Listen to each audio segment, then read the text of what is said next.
위장염의 증상. 위장염의 증상은 질병이 위장관에서 생성하는 염증이 특징이다. 설사, 구토, 복통, 근육경련이 흔히 발생한다.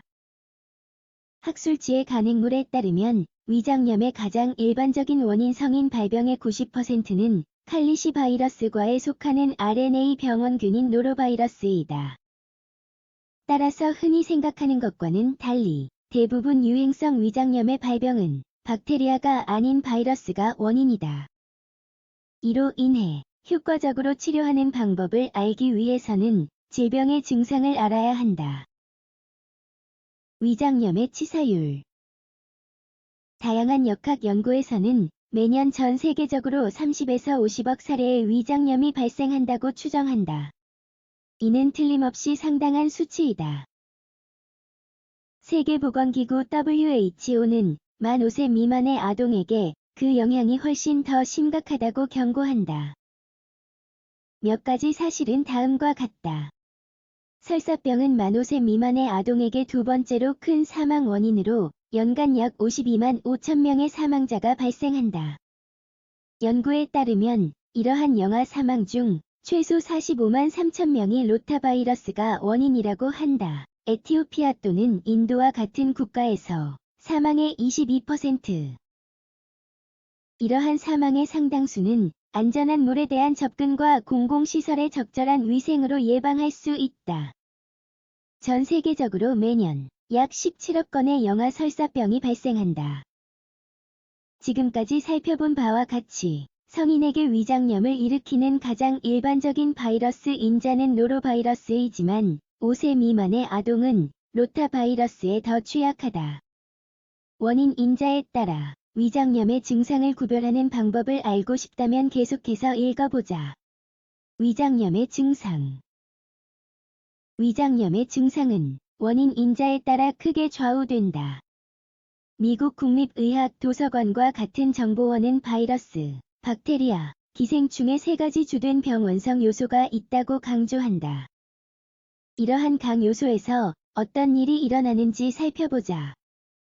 바이러스성 위장염. 임상 연구에 따르면 로타바이러스로 인한 바이러스성 위장염 장염이라고도 함은 일반적으로 성인에서 증상을 보이지 않으며 잠복기는 1에서 3일이다. 증상을 보이는 사례는 약 5에서 7일간 이어진다. 일부 증상은 다음과 같다. 피가 묻어나오지 않는 묽은 설사, 복통 및 복부 경련, 메스꺼움 및 구토, 두통 37에서 38도의 미열. 바이러스성 위장염은 일반적으로 임상적 개입이 필요하지 않지만 감염에 취약한 사람은 긴급한 치료가 필요할 수 있으므로 의사의 진찰을 받아야 할 때를 아는 것이 필수적이다.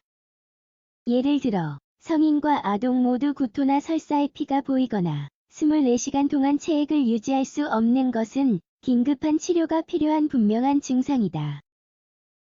세균성 위장염의 증상. 과학적 연구는 캄필로박터 속의 박테리아가 세균성 위장염의 가장 일반적인 원인 인자라는 사실을 확인한다. 그중 절반은 오염된 가금육에 노출되었기 때문이다. 같은 증상을 보이는 다른 감염은 대장균, 살모넬라균, 시겔라이다.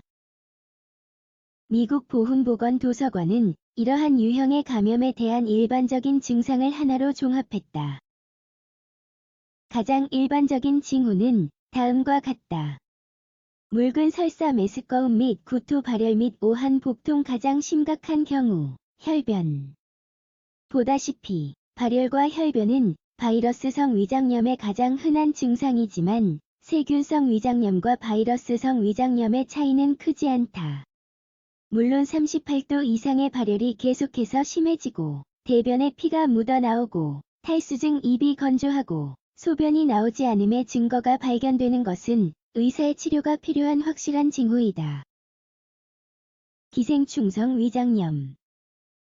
기생충성 위장염은 매우 광범위한 범주이며 원생동물에서 조충, 선충, 편형충에 이르는 기생충을 포함한다.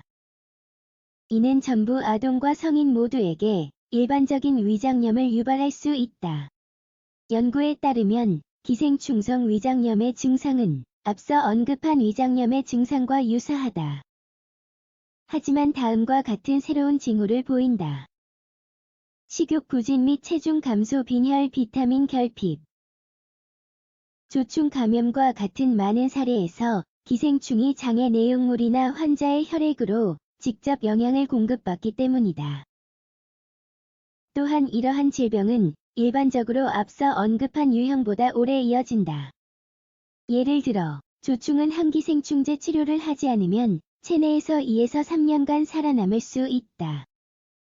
비감염성 위장염. 위장염의 모든 사례가 감염인자로 인해 발생하는 것은 아니라는 점에 유의해야 한다. 이러한 일반적인 증상을 일으키는 일부 상황은 다음과 같다. 셀리악병 환자의 글루텐 섭취. 위장관의 특정 부분에 염증이 있는 크론병 식중독 염증성 장질환 IBD. 의사의 진찰이 필요하다는 경고 신호는 고열, 심한 통증, 혈변, 탈수 중이다. 위장염에 대한 유의사항. 이러한 질병군은 관찰된 다양성에도 불구하고 많은 명백한 증상을 공유하지만 각 환자에게 가장 효과적인 치료를 적용하려면 모든 심각한 사례에서 의료적 진단이 필요하다. 일반적으로 신체 탈수증이나 혈변은 긴급한 의사의 진찰이 필요하다는 것을 보여주는 분명한 경고 신호이다. 요컨대 원인 인자와 관계없이 위장염의 증상으로는 항상 설사, 복통, 메스꺼움이 있다. 하지만 질병의 원인이 박테리아, 바이러스 또는 기생충인지에 따라 매우 분명한 차이가 있을 것이다.